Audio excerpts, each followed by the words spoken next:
Jazzcast Pros. It can be a lonely road to figure out ways to liberate Black folks. One of the sad things is that sometimes, not all the time, but sometimes the hardest people to convince to be free are the people that have been enslaved. And some of the harshest critics of work like this doesn't necessarily come from folks that don't look like us. Listen, when you lose your imagination, you've almost lost everything. And if you can't see a different reality for our folk, then you are just sentencing us to generations and generations of more trauma and oppression. Well, Dr. Taylor and myself and others, we reject that. We reject that. Unequivocally, we reject it. But nobody's going to do it for us. We have to do it for ourselves. Have the discipline and the desire to take your time to read this report, How We Changed the Black East Side by Dr. Henry Louis Taylor, and then come out on February 26th at 6 p.m., I believe, at the Jacob School of Medicine right there on the east side of Buffalo in the Fruit Belt. There was a lot of conversation about whether it should have been built there or not, but it's there. So we're going to use it. If it's there, then we're going to use it. So let's come out on the 26th. Go online, buffalohealthequity.org, buffalohealthequity.org, and register.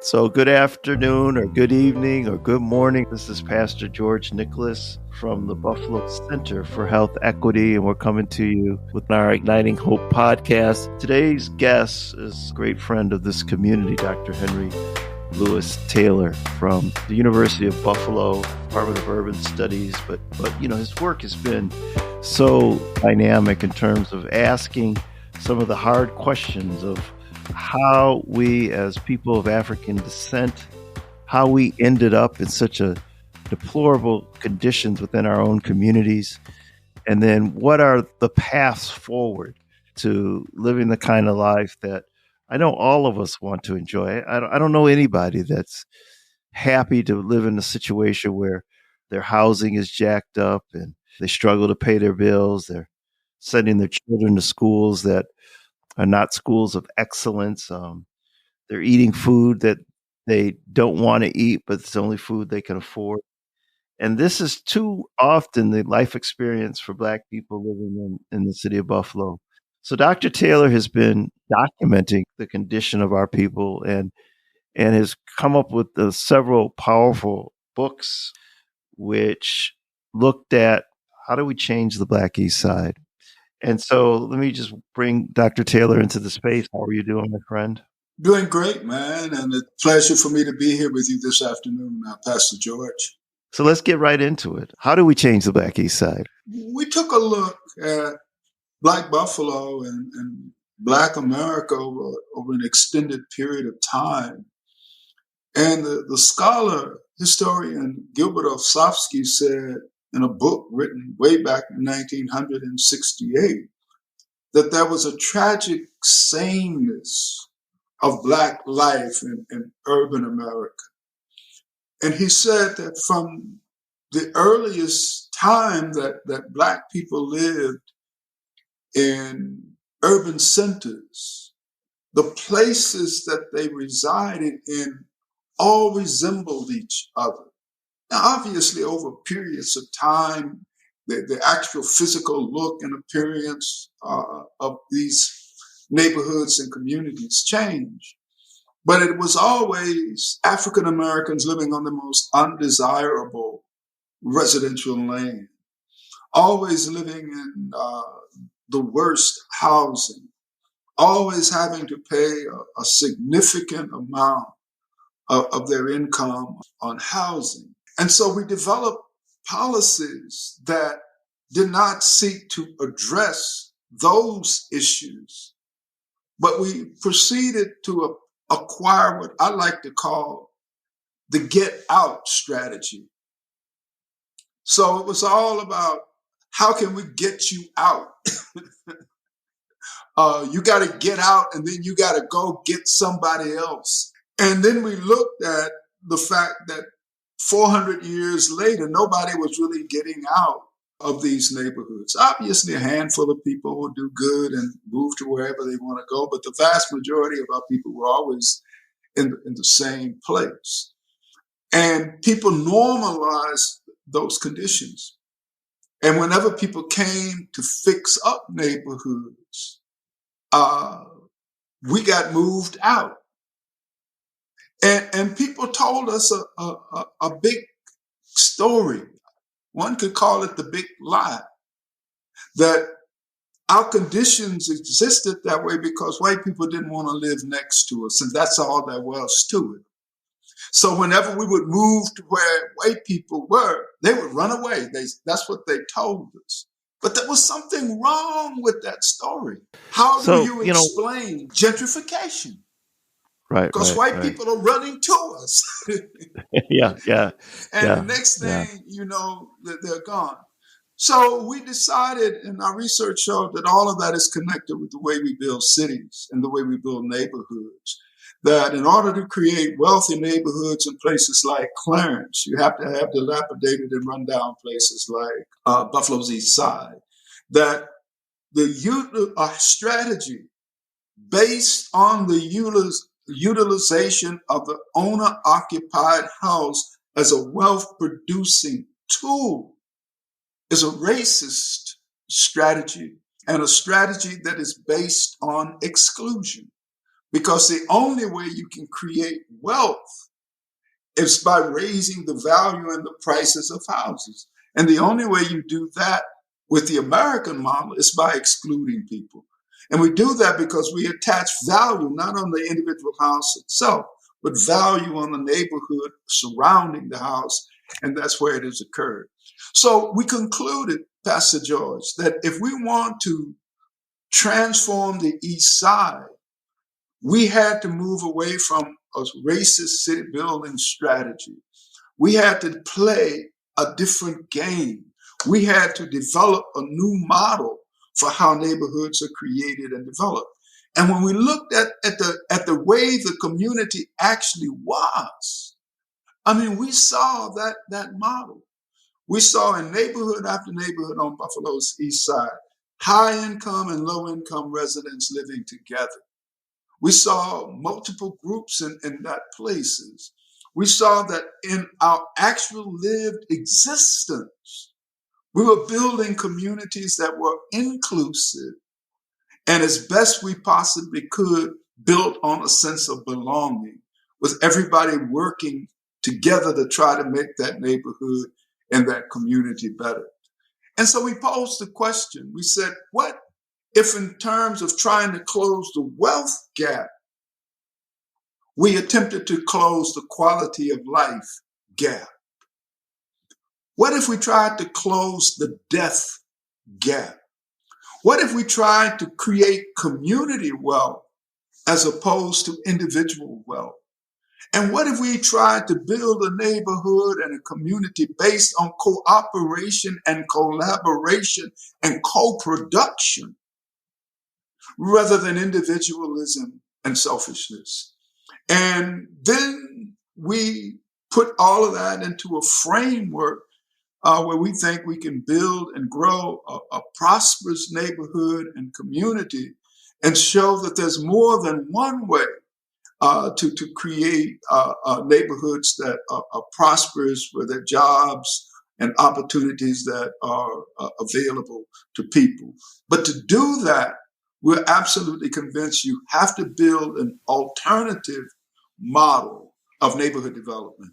So let's talk a little bit about what you say when you talk about a neighborly community. So it's interesting that a city like Buffalo, who labels itself as a city of good neighbors, but also struggles with segregation. What's the idea around the concept of a neighborly community? The concept of the neighborly community is built around the idea of belonging, It's around the idea of a fusion of inclusion and belonging. Because if you just have inclusion, all that means is that somebody is entering your neighborhood and community, and it's your place, not their place. They just happen to be there. You have a lot of individualism, people going and doing for themselves. But most of all, you have a community that's dominated almost exclusively by exchange value and profit making, because you don't own most of the housing. So when we talk about a neighborly community, we're talking about a community built around 5 fundamental principles.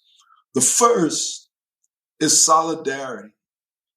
And by solidarity, the heart of belonging is that we are all working together as a unit in order to build a single community.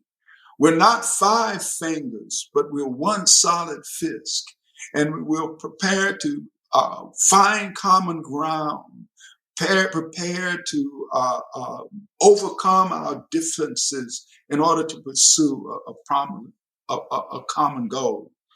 The second fundamental principle is community governance, neighborhood governance. Throughout Black history, we talk about self-determination. For decades, we've talked about community control.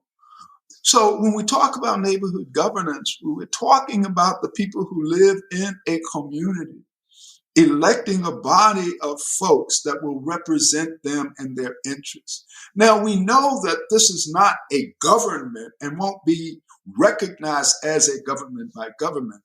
So it is important to understand the concept of governance, which means you participate in making choices and decisions and influencing government. You create a situation where if you want to do something in our community and you're a part of government, you just don't come in there and start chatting and talking to any and everybody. There's a body that you go to.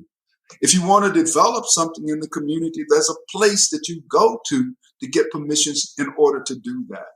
And so we think that governance is a critical and key component of building a neighborly community.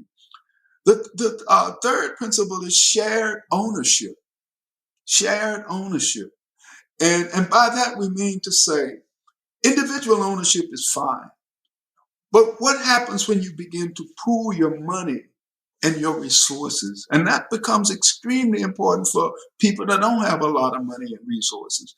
And I would say one of the most basic and successful institutions that we have in our community is the church. And the church is essentially a cooperative. It's not owned by somebody who can buy and sell it. It's a co-op, people pooling their resources to do something.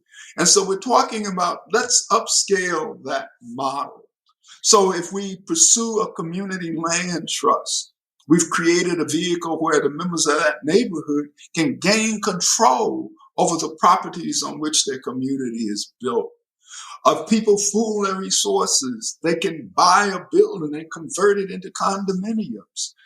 You could actually create shared equity systems and buy up a whole block. So it's a strategy that allows us to create a kind of positive synergism by pooling our resources to acquire control over the land and the structures that exist inside of our community. So some may hear the words solidarity and governance and all these other things and begin to start thinking that these conflict with, basic American principles. But I would argue in wealthy communities, they have homeowner associations. And in a lot of ways, those homeowner associations, they really operate as a kind of a self-governing group within the context of whatever municipality they live in. I remember I had a friend who lived in a pretty swank place, and they had regulated to the length of the grass. Like, all the grass had to be cut at a certain level, right? And this wasn't governed by any kind of state or county or any kind of municipal law. This was the law that was in, and if you wanted to live in this community, right, then you were going to cut your grass to this level. And so it's not as radical or far-fetched to say that, for people who aren't as wealthy should not have the ability to influence or to govern how their neighborhood looks and what they do within their neighborhood. But keep going. Well, we always say that in a couple of ways. When people say this is opposed to the American way, we say, well, probably, because what is the American way? The American way is segregation. The American way was wars of genocide against the Native American people. The American way was slavery. The American way is to have a city where there are places that are ghettos and unfit to live, and where there are places where people live high on the hog.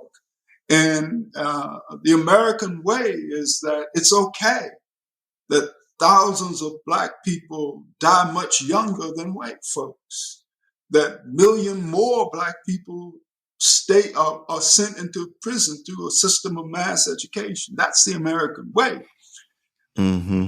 Yeah, the you're American right. way and what America say are always been two different things. So I'm not so much concerned about violating the American way. I'm trying to say there is a better American way. And we're looking at the way of the African American and other Americans and how they have always attempted to live. And so one of the remarkable things that we discovered, and it was by accident, frankly, I was showing a report to a friend, and he said, Dr. Taylor, do you realize that you have built a community, or want to build a community on the principles of Kwanzaa? I said, well, that's right. Kwanzaa is about shared ownership. Yeah. Yes. It's about unity. Right. That's the first principle, unity, because everything flows from unity, self-determination. That's all up in the Kwanzaa. And by self-determination, we're not building communities of exclusion like these white neighborhood associations. That was about figuring out how to keep people out in order to drive the value of their properties up. We're saying, come into our communities, belong with us, belong there, which is another way of saying we're coming together to co-produce the community. And for that very reason, in the site that we finally set, our first hires will be community organizers, because we're coming in there to work with everybody to co-create, co-produce this neighborhood and principles. So we are setting a way that is meant to become the American way. That's what we're doing. And that's what we have always done as progressive people. And Martin Luther King said in his greatest book, where do we go from here? And he said, look, folks, we've won the civil rights movement, but we didn't have to change anything to get people to vote. We didn't have to change anything to sit at a lunch counter. We didn't have to change anything to go to a movie theater. But if we want to deal with the root problems facing Black people, we must change everything. America must be fundamentally changed. And that was his way of saying the American way, in most instances, is a lost way. So we want to work with America to find another way and to prove that that's the way that we should be traveling at this moment in time. And so we're saying to everybody, if you want to reduce health disparities, if you want to eliminate the inequities that produce these disparities, and if you want to create a vibrant Buffalo, New York for everybody, then this is the way that you need to travel. We know the other way does not work. It hasn't worked. It has no capacity to work. So we have a chance to change the world for the better. And that's what this project is about. We're talking about cooperative ownership. And here's what I mean by cooperative ownership. Millions and millions of dollars escape our communities every day because we don't own and control anything. We don't own and control anything. Most of our housing, almost 70% of it, is rental, which means that once a month, a massive amount of sums leave our communities simply because we don't own the houses in which we live across the board. So cooperative economics said that one of our first goals is to capture the dollars that flow in our communities and neighborhoods. And for us, this is the reason that job training and working on projects that are done in our community is so important. But we can't do that if we're not trained to do that. We're also saying that when people pool their resources, they can own things. We're not opposed to individual ownership, but that's only one model. Worker ownership, the building of cooperatives. So if we own a cooperative supermarket, not like a Tops, and we start making a lot of money in that supermarket, after we make improvements, the surplus now we can use to lower prices and raise wages. We can build social enterprises. Social enterprises are capitalist businesses that must be efficiently run. But again, the resources and the profits that you get are used to finance other types of projects and programs and activities, not to enrich individuals. And that carries us to the final principle: build community wealth. Wealth that is designed to enhance and improve the quality of life inside of the community. Wealth that will allow us to supplement certain activities that need to be supplemented. Wealth that will allow us to make sure that people aren't falling through the cracks. Things that we can use for ourselves.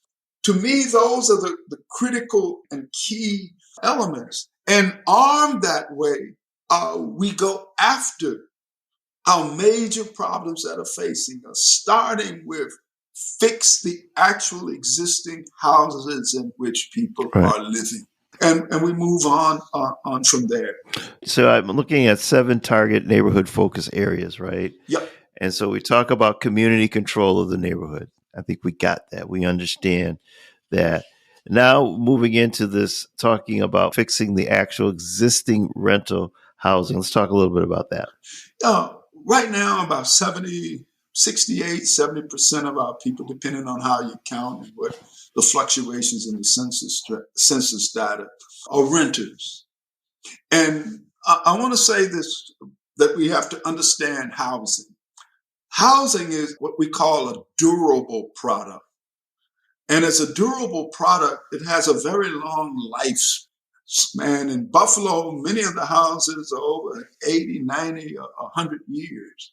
So when these old houses meet low incomes, we get a toxic situation of bad housing. If you look at these, what they call HOLC maps, these are what people now call the redlining maps from back in 1937. You will see that the houses that Black people moved into when thousands came after World War II were already dilapidated. My good friend who recently passed a year or so ago, Al Price, wrote a landmark report in 1983, and he focused on the Maston district. But what was true about Maston was true everywhere. 70% of the renter-owned property was dilapidated and deteriorated. That was back in 1983. Over half the owner-occupied houses were in disrepair. That situation, I would suspect, has not changed that much. Now, Al had lots of money, and they were able to study every single parcel in the Maston district. So we have to fix that because we think that's at the core of many of the health-based issues that we have. And I think there are a variety of ways that we can go after that, enforcement of existing building codes. So we have to develop new institutions so that when people don't fix their houses, we use the existing procedures to take those houses away from them and either turn them into rental units or turn them into units that can be transformed into condominiums and the like. So I think Senator Ryan's proposal could be very helpful in that regard because he's allocating some $75,000 to these units. But I think that kind of a strategy will really work in an area where you have comprehensive planning going on and a lot of monitoring and other types of things. Yeah, I think that's key.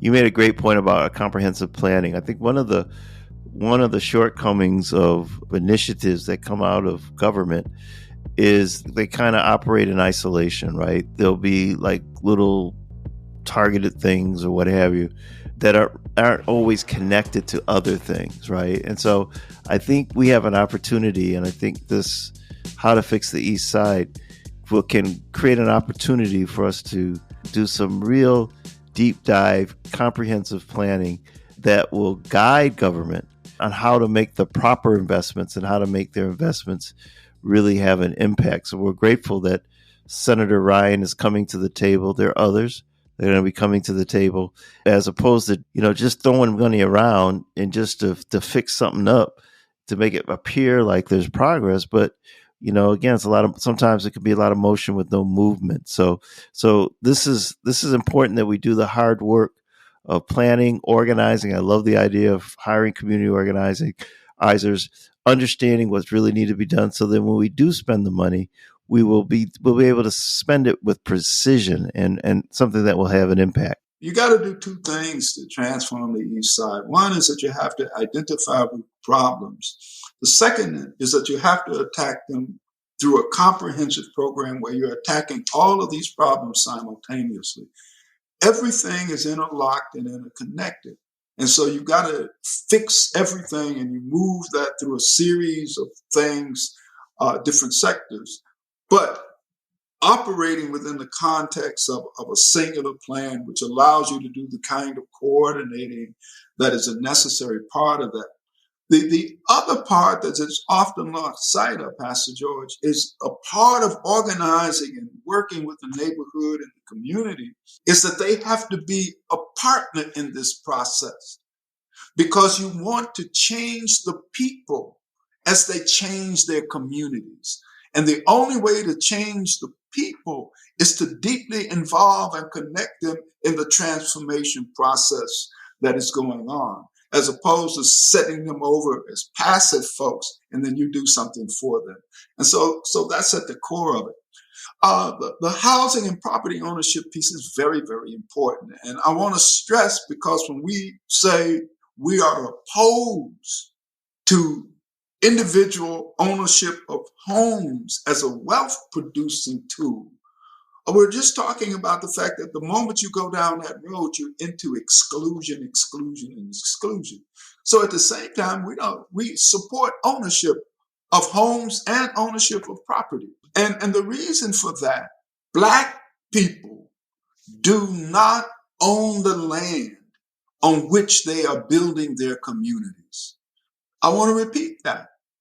Black people do not own the land on which they are building their communities. So their communities under this system have become placeholder communities, communities that exist and become sites of massive levels of wealth extraction until they can be put to higher and more profitable uses. So the existing land is not low value, but it's undervalued, which means that the value is lower, much lower than its intrinsic value. Hence, when the developers come in, they push you out And then suddenly places that were worthless now cost a lot too much to live in. That's because the existing value was undervalued. And when the appropriate time came where they could make money, that's what they did. So the only way. How does that value change? The value changes. How does that value change? It changes. So you said when they come in, the land is valued at X, but then when they're ready to make their moves, then the value of the land magically, it's the same land, same right? land, same dirt, space, but now same place. You see it on the map, Google Map. If you Google Map, it's the same thing, place, yeah. Right? So how does the value change? With market dynamics, and you have to know how the market operates and works. And I'm talking about the capitalist market. That's the only way you can control it and manages it. When developers come in, they believe, and that's what's happening now, that this is a new site where mass wealth can be accumulated and that they want to develop it. And so they look to see where the market demands will come from. And so they'll come in and begin to create buildings and shops and stores that will attract newer and higher income population groups. Or like in the fruit belt, they'll realize, oh, we can build an insurance company here, or we can get this to be here. And so they begin to unmake the community. And by that, if you look at Buffalo's East Side, you see lots of what people call vacant lots.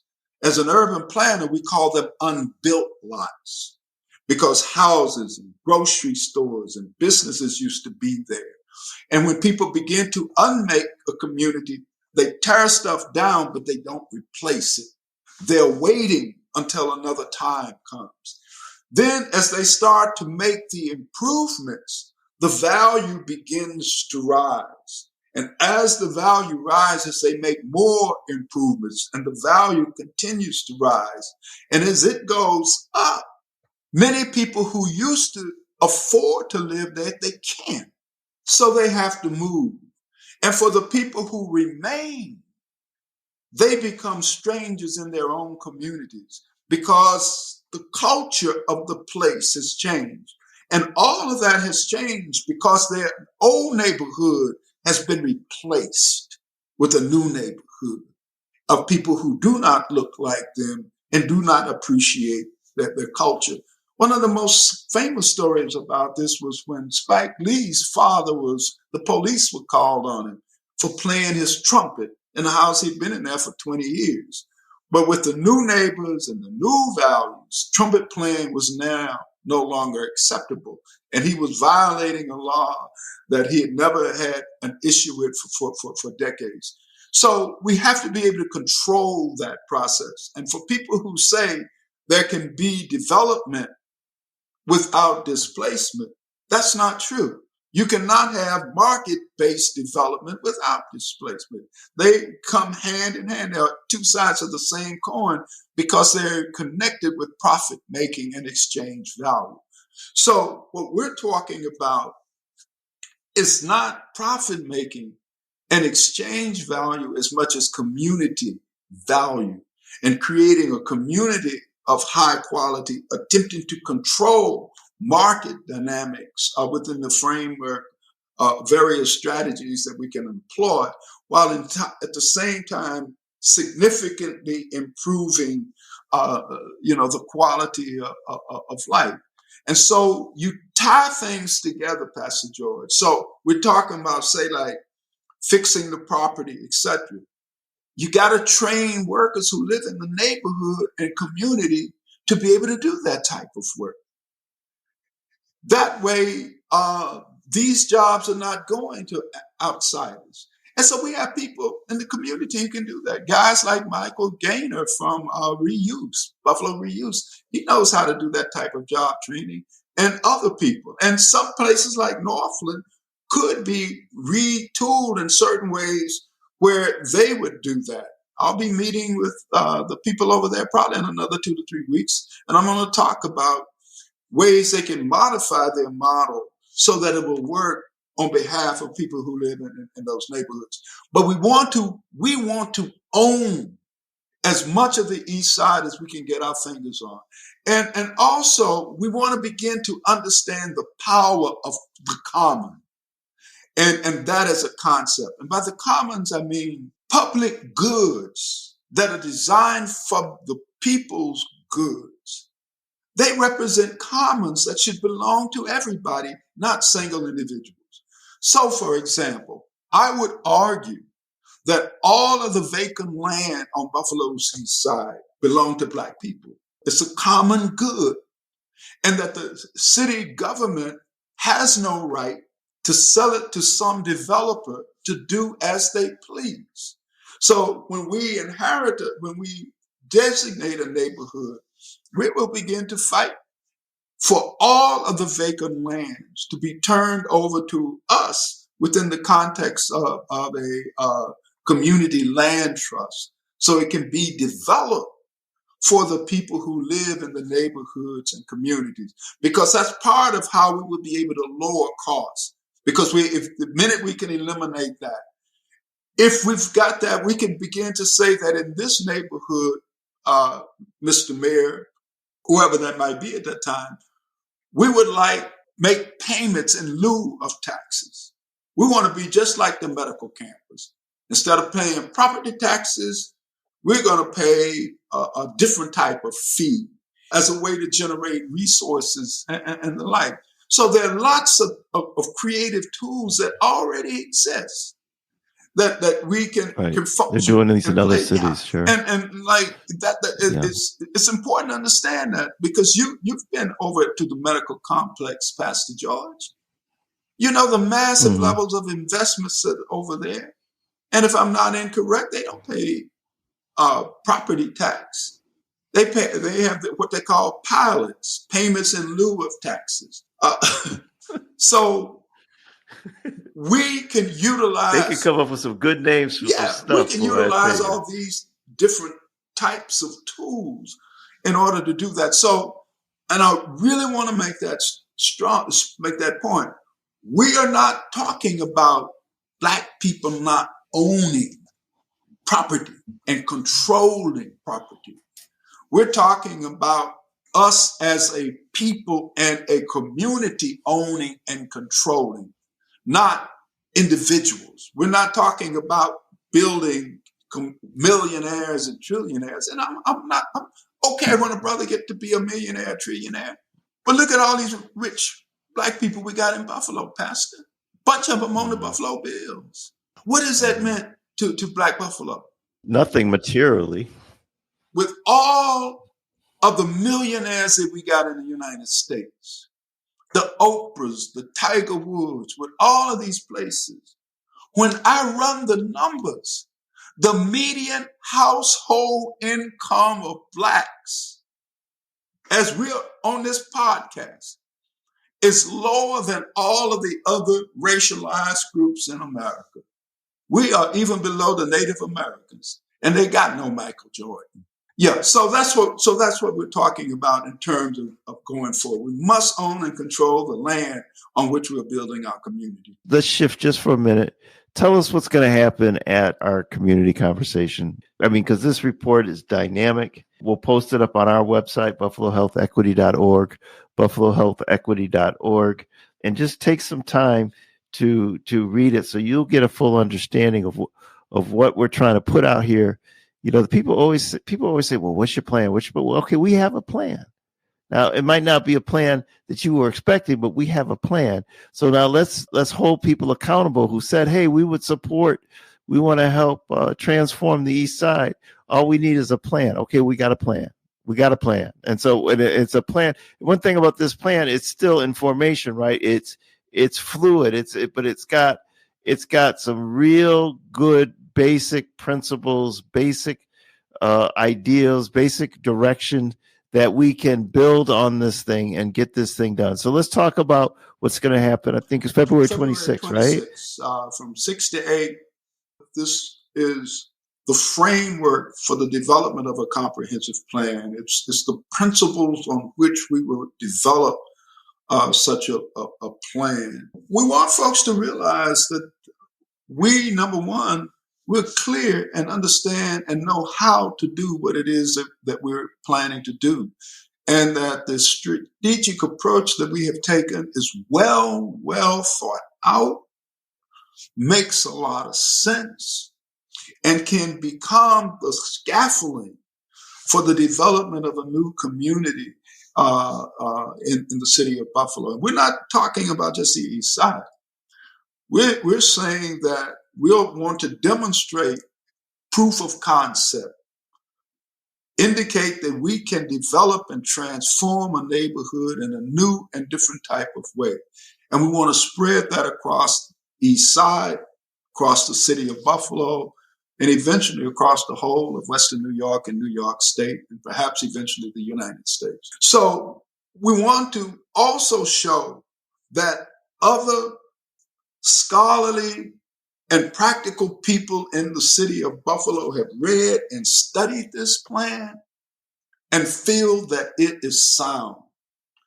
Because we don't want people to think we're out here with some pie in the sky, some utopian idea, as opposed to something very practical, very reasonable, that there are existing models scattered and spread all over the place, and we're pulling all of these things and applying them.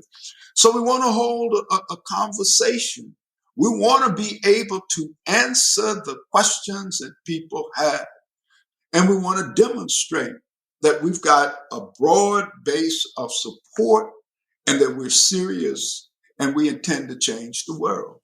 So self-determination is key, right? So, we have for too long allowed for others to dictate our movements, our thinking, our education, how we educate our children, how we feed ourselves, where we live. Even they tried to tell us how to wear our hair, wear our clothing, all these things.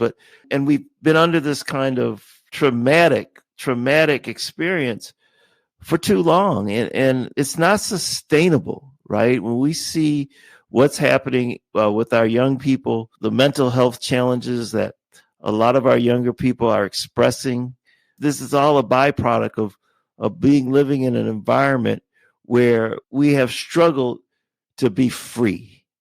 And so now we have a pathway here where how do we fix the East Side? We have a pathway to liberate ourselves and to control our own destiny and not hold our future in the hands of somebody else, but to claim that future for ourselves. And we can do this. So we're really asking folks to, one, have the discipline and the desire to take your time to read this report, How We Change the Black East Side by Dr. Henry Louis Taylor, and then come out on February 26th at 6 p.m., I believe, at the Jacob School of Medicine right there on the east side of Buffalo in the Fruit Belt. There was a lot of conversation about whether it should have been built there or not, but it's there. So we're going to use it. If it's there, then we're going to use it. So let's come out on the 26th. Go online, buffalohealthequity.org, buffalohealthequity.org, and register. We have I've understand we have over a couple hundred people that are already pre-registered to come to this conference.